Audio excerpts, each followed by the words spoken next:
А до 9 часот за школата за млади лидери на председателот Иванов, традиционално Анастасија Богдановска ни е тука. Ние кога почна пријавувањето за школата, информиравме во Македонија наутро, а сега и за низиниот почеток. Добро утро и добре ни дојде. Добро утро, Ване, и благодарам што секогаш ја поддржувате школата на ваков начин и секогаш ги покривате нашите активности. 16-та генерација на школата со тема годинава младинска агенда за удржлив свет, но пред тоа сакам накратко да прашам што те мотивираше да аплицираш и што ти промени оваа школа од твоето учество до денес? Школата ја следам од првиот момент кога започна пред 16 години и од секогаш ми се допаѓаше начинот на кој што работи луѓето кои што се таму, предавачите, но некако по сплет на околности не аплицирав тие години.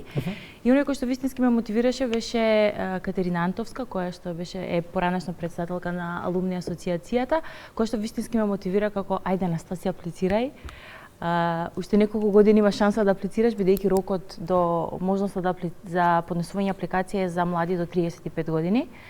Така што таа ми беше една од најголемите мотивации и сум ми бескрајно благодарна за тоа што ме измотивира така, бидејќи навистина ми го промени начинот на размислување, би рекла и животот, бидејќи многу работи ми трна на добро откако стекнав некои од тие вештини, што сум ми бескрајно благодарни на целиот тим, но оно што е најважно е понекогаш ни се потребни луѓе кои што ќе не мотивираат, животни приказни од кои што ќе се инспирираме и заедница која што ќе биде вистинска поддршка, така што тоа е тоа што го нуди школата и потоа алумни асоциацијата која што е продолжение на сиот тој пат. Така, младинска агенда за удржлив свет, тоа е темата годинава. Како можеме да ја дефинираме во кој контекст ќе ја работат учесниците?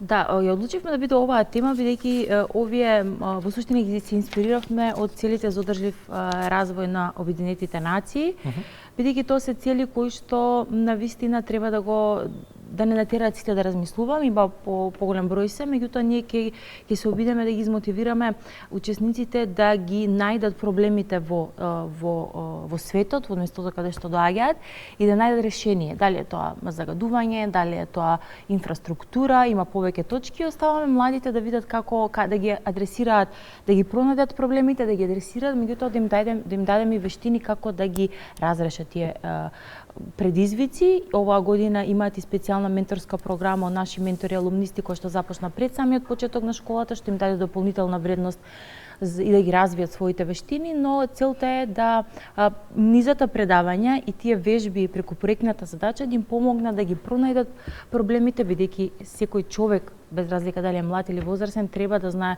да забележи што не е во ред во општеството и ако може да најде решение на соодветниот проблем. Тоа.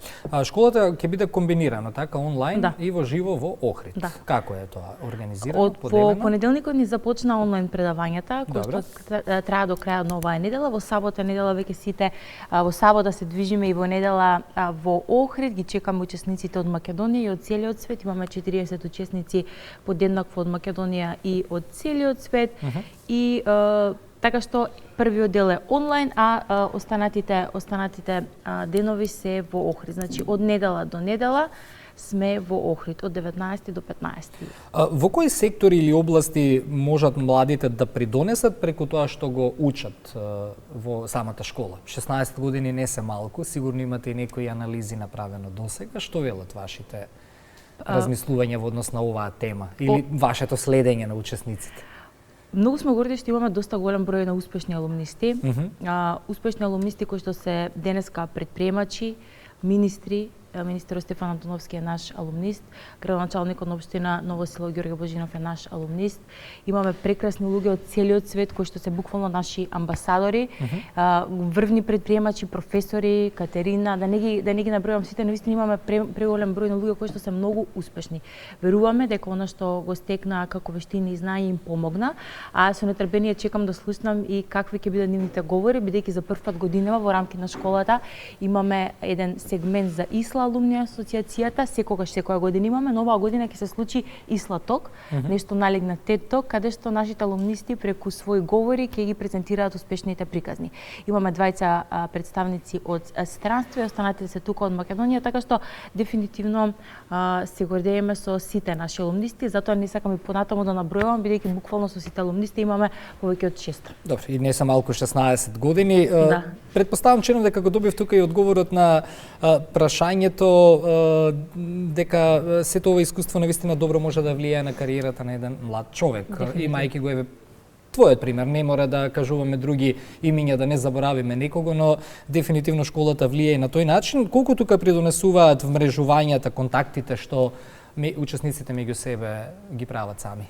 Многу помагаат и многу помагаат кога во начин на тоа имаш там, бидејќи вмрежувањето е едно од најважните работи кога станува збор за професионалниот развој, имајќи предвид дека 16 години назад голем број на алумнисти кои што доаѓаат од целиот свет и некако кога разговараме, имаше еден пример, ние организираме еден настан петок во 5, секој последен петок во месецот, алумни асоциацијата организира еден настан каде што имаме after work дружење со гости и се слушнав, барав еден локал и се слушнав, се представив, века супер, јас сум ваш алумнист, меѓутоа толку многу што ги имаме, навистина го променила презимето, можеби оформила семејство и сваќаме дека не можеме сите физички ни да ги знаеме, бидејќи има преголем број на алумнисти, но секогаш некој знае некој кој што бил во алумни асоциацијата или пак бил во дел од алумни асоциацијата и навистина се надевам дека бројката ќе ни се зголемува и знам дека ова иницијатива нема туку така да стане.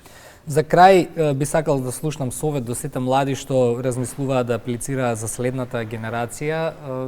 Можеби вака навидум изгледа далеко бидејќи само што почна годинешнава школа, но се размислува долго. Ете, и вие сте размислувале долго. Вашиот пример ни го посочивте пред малку, нели? Па затоа како да ги потикнеме младите од сега да се подготвуваат и да размислуваат за следна пријава?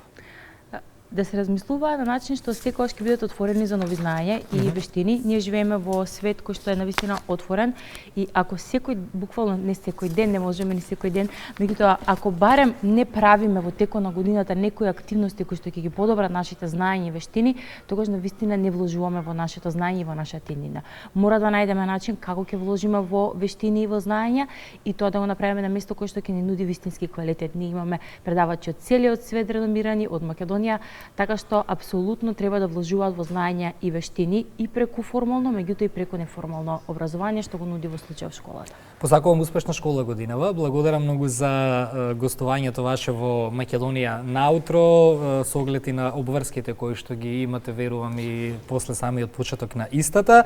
Па се гледаме да ги средиме впечатоците, па можеби и со некои од учесниците следниот пат да го сподели искуството. Би ни било драго и ве чекаме во Охрид секако да пренесеме атмосфера од таму. Да, нашата екипа секако ќе ве посети таму. Во 9 часот се и најновите вести. Количката Маја Стојановска не очекува во соседното студио.